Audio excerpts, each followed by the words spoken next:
The verdict is guilty. Defendant Monica Cementelli cried after the verdict was read, being found guilty in the plot to kill her husband, Fabio Cementelli, a celebrity hairstylist. Jurors also found true the special circumstance allegations of murder for financial gain and murder while lying in wait. All right, guys. Wife found guilty in plot to kill celebrity stylist with porn star boyfriend. Yeah, that happened. Monica Cementelli wept in court, not for her husband Fabio, but after being found guilty of plotting his murder to cash in on a $1.6 million life insurance policy. And let's be real, there are far better ways to make money, or just ways to save money, folks.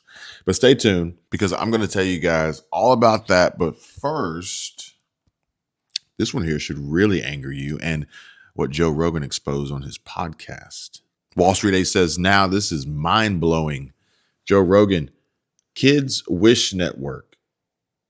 They raised $127 million. But how much aid actually went to the kids?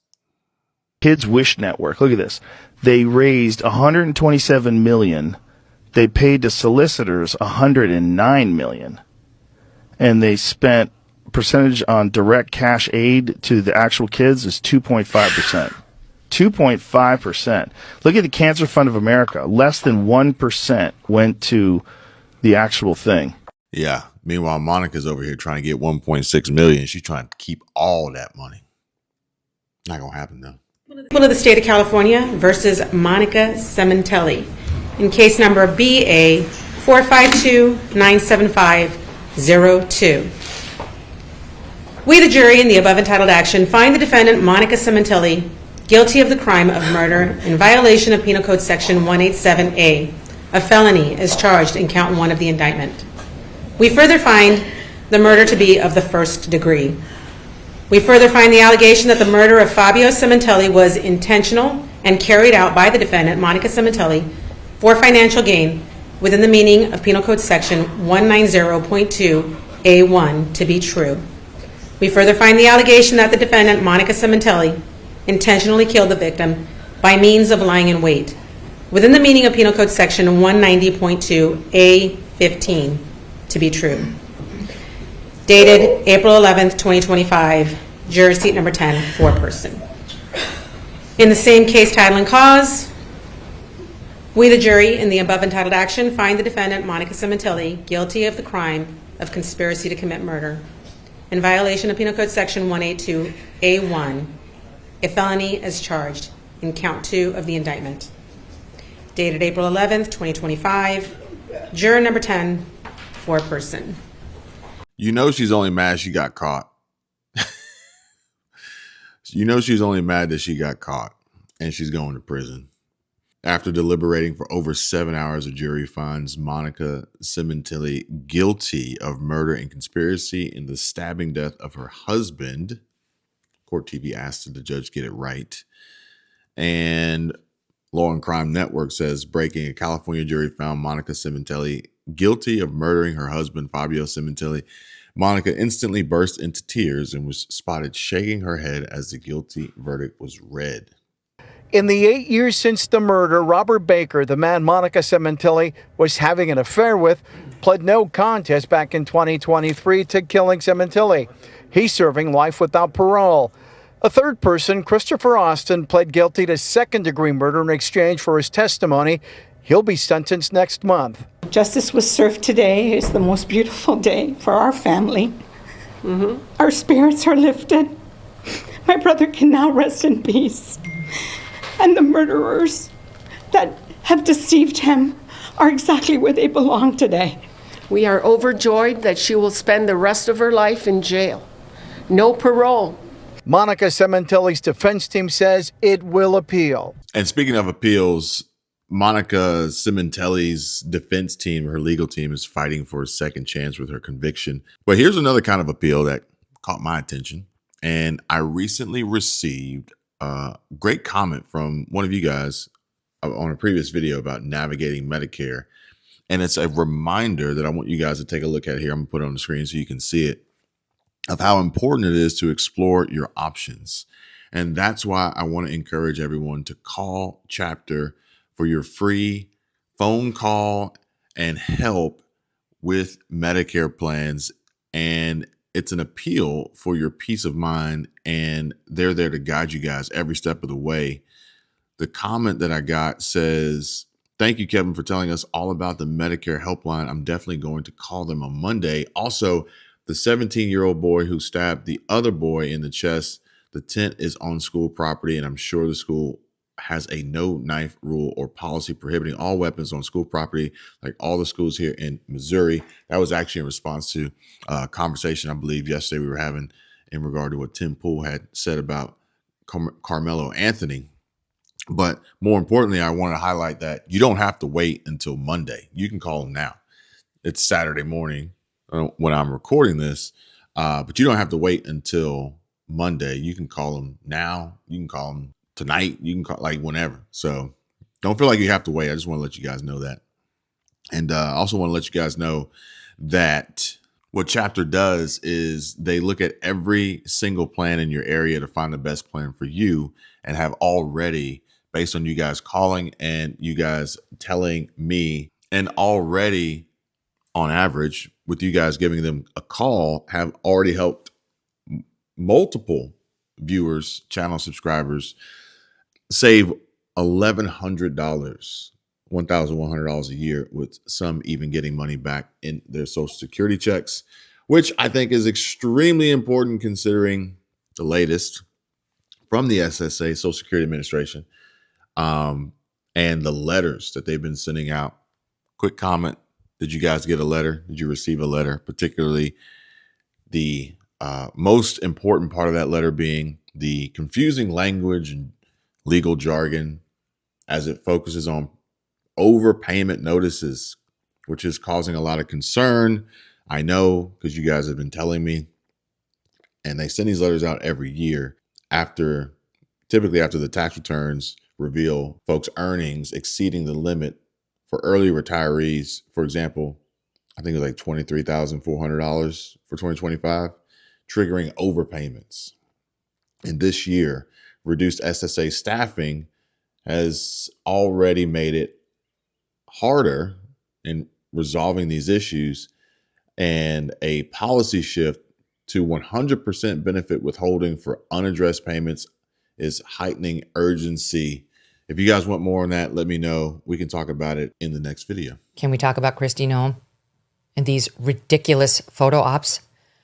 Why? She's cosplaying ICE agent.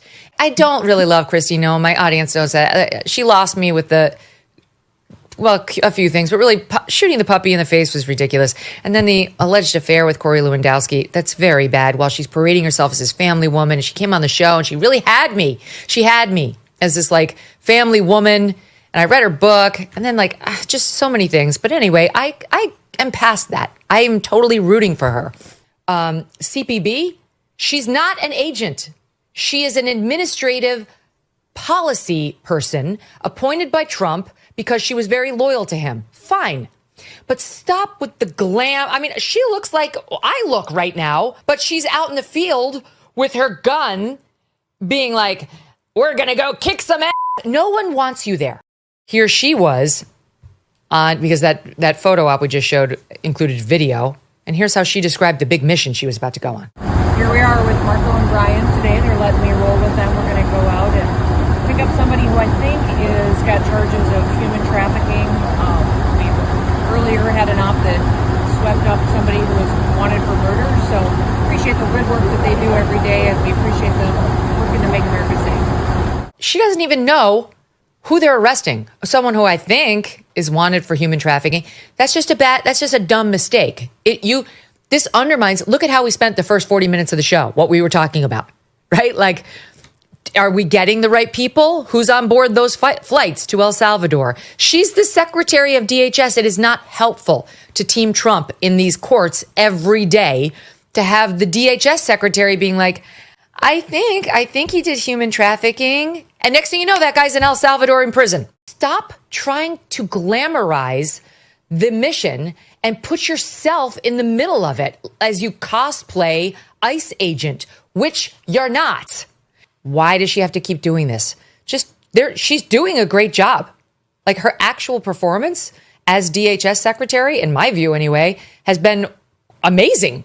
Just stop trying to glamorize the mission as DHS secretary. But I wish she would stop this nonsense. It's not a job in which she should showcase her vanity, right? It's a job in which she should just keep us safe. And she's doing a good job of that, but she's undermining it. I want to say hello to Brooke. Well, look at Brooke. She got the cost of eggs down 87%. 87%, Governor. We have somebody that's done a great job at Department of Agriculture, and Kristi Noem, who perhaps a few of you have heard of. She has done the most unbelievable job as somebody that's watching over our country at the border, and with Tom Homan and your whole staff of tremendous people. So thank you. Who would think that she is like meant for that job, huh? She's meant for it. So I just saw you there both. Thank you very much. Thank you. I can't stand these photo ops, you guys. I think they diminish ICE. They diminish DHS. And she, of course, is doing it with like 25 pounds of hair, only to be outdone by her 30 pounds of makeup and false eyelashes. There's no false eyelashes on an ICE raid. CPB, she's not an agent. She is an administrative policy person appointed by Trump because she was very loyal to him. Fine. But stop with the glam. I mean, she looks like I look right now, but she's out in the field with her gun being like, we're going to go kick some ass. Stop trying to glamorize the mission and put yourself in the middle of it as you cosplay ICE agent, which you're not. I can't stand these photo ops, you guys. I think they diminish ICE. They diminish DHS, and put yourself in the middle of it as you cosplay ICE agent, which you're not. I can't stand these photo ops, you guys. I think they diminish ICE. They diminish DHS. CPB, she's not an agent. She is an administrative policy person appointed by Trump because she was very loyal to him. Fine. But stop with the glam. I mean, she looks like I look right now, but she's out in the field with her gun being like, we're going to go kick some ass. No one wants you there. First of all, nobody ever wants the extra lady who doesn't actually belong. They just don't. Pro tip, as somebody whose brother is a cop, they don't want you there, even if, you're an attractive lady who just wants to, they don't want you. There are lives on the line. No one wants you there. First of all, nobody ever wants the extra lady who doesn't actually belong. And Kristi Noem certainly caught the attention of Megyn Kelly for her faux ICE raid photo ops, but that's not all she's been getting a lot of attention for lately. And honestly, it's even more shocking that Bill Maher is breaking his silence on his private meeting with President Trump. And trust me, you won't believe what you're about to hear. American people need to know that Real ID will be required to travel on May 7th. So those governors have been notified to communicate that at home. We don't want anybody to get delayed and not be able to travel when they get to an airport. And this will also help us bring integrity back to all of our IDs and how they're used for issuing driver's licenses, and governors know how I feel about making sure their driver's licensing system has integrity, because a lot of people use their driver's license to vote. And the backbone of our country and the foundation is election integrity. So, hi, I'm Kristi Noem, the United States Secretary of Homeland Security. If you plan on traveling, we need your help to prevent delays and to prove your identity. Get a Real ID. Starting May 7th, you will need a Real ID to travel by air or to visit federal buildings in the United States. These IDs keep our country safe because they help prevent fraud and they enhance security. Please do your part to protect our country. Go today and don't delay. To learn more, go to dhs.gov/real-ID. Thank you.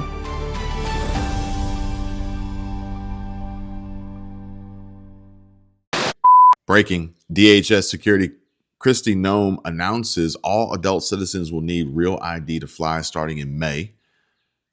Starting May 7, you will need a real ID to fly. Real IDs make identification harder to forge, thwarting criminals and terrorists. If you plan to fly, make sure you get a real ID so you won't be denied from your flight or face travel delays. Now, get this, Neil Johnson, I don't know if you guys watch Neil Johnson. He says, this is crap. No American should have to get a real ID to fly in our own country. Hodge Twin says, not good. And speaking of not good, I mean, I saw this scrolling my feed earlier, but this is in response to Dominic Michael Trippi saying breaking DHS security. Kristi Noem announces all citizens will need real ID to fly starting in May. So that's just a few weeks away. And I did see this, though, that I wanted y'all to be aware of. The Real ID Act was passed by Congress, get this, in 2005. And it has nothing to do with Kristi Noem, or at least that's what that post said. However, Cloud says, like it or not, Real ID is going to be required to fly. Get your gold star. And so, you guys know me. I like to dig deeper. I asked Grok, why is Kristi Noem now getting thrown shade for stating it will be required beginning in May? And Kristi Noem, or at least Grok says, as DHS secretary, is facing criticism for her recent statements about the Real ID requirement for domestic flights starting May 7, 2025, because some see her as pushing a controversial or intrusive policy despite it being a long-standing federal mandate. The Real ID Act passed in 2005 has been delayed multiple times, and its enforcement now feels abrupt or authoritarian to critics, especially given her high-profile role in vocal promotion of the deadline. Posts on X and some news outlets highlight sentiments that her framing, emphasizing security and compliance, strikes some as tone-deaf or overly aggressive, particularly among those wary of government overreach or skeptical of the ID's necessity. Others argue she's unfairly catching flack for simply doing her job, as the deadline was set by prior administrations. The backlash seems amplified by her polarizing public image and the broader political climate around identity and surveillance issues. ROFL Douglas says, suddenly women don't know how to get a license. Getting married doesn't change being able to present a birth certificate, which is required for Real ID that is to be required to fly. Democrats passed that bill, but not this one. And I think that was actually tying into what we were discussing yesterday with the SAVE Act and, you know, some women taking to social media, telling others that if they were, you know, involved in, you know, traditional marriage relationships, which is quite often linked and tied to Republican marriage relationships, husband and wife tradition of taking the husband's last name, then they wouldn't be able to vote, yada, yada, yada. Passports cost $160 and so on and so forth. And Breitbart News says, Democrats' line of attack on the SAVE Act, which is meant to keep non-citizens off voter rolls, is Republicans are trying to disfranchise married women who generally vote Republican. Did you change your last name when you got married? Let me tell you how Republicans are trying to take away your right to vote. Today, Republicans are putting a bill on the floor called the SAVE Act that would require you to prove your citizenship in order to vote or change your address to vote. Now, you may think, well, that makes sense. We only want citizens to vote. True. It is already illegal for non-citizens to vote in federal elections. Let me repeat. It is already illegal for non-citizens to vote in federal elections. What this bill would do is say that you need to prove your citizenship. How do you do that? A birth certificate, a passport, and you'd have to go in person to do so. So what does that mean? It means if you're a person who changed your name because you got married, your birth certificate is not going to match what your driver's license says now, and they're going to think you're not eligible to vote. If you are a military service member serving overseas and you are not in the same place as your birth certificate and you're not able to go in person to change your registration, you wouldn't be able to vote. If you are just like me and would have to call your mom to find your birth certificate, you might not be eligible to vote. And if you don't have $170 laying around to get a passport, you might not be eligible to vote. This could impact almost 150 million Americans That's almost as many as the amount of people who voted in last year's election. So the SAVE Act is not solving a problem, it's creating one. And that's why I'll be voting no. Go check out that video if you haven't seen it already. We put that up yesterday. Retro Coast says the reason you need a real ID to travel this summer is because Gavin Newsom gave driver's licenses to illegal aliens, rendering them useless as a form of ID. Shashi says if you're complaining about needing to get a real ID to fly or vote, you may be too stupid to do either. Sarah Field says every state is real ID compliant. This is not new. I don't know why people are treating it like it is. And this post here says that the Real ID Act was passed 20 years ago. If you're bitching about not having time to update your ID, then I don't know. I don't want you in public. Texas Patriot says, I do not support this. Again, a response to Dominic Michael Trippi. But I want to know what you guys think. Do you support it? Do you not support it? Do you have a real ID already? Are you going to go get one? Better yet, do you even want to fly? All good questions. I can't wait to read all your comments down below. And make sure you check out the links in the description. You call chapter, free Medicare help. Like the video if you like the video. Subscribe. Even if you've been subscribed, make sure you're still subscribed. And I'll see you guys on the next one. Take care.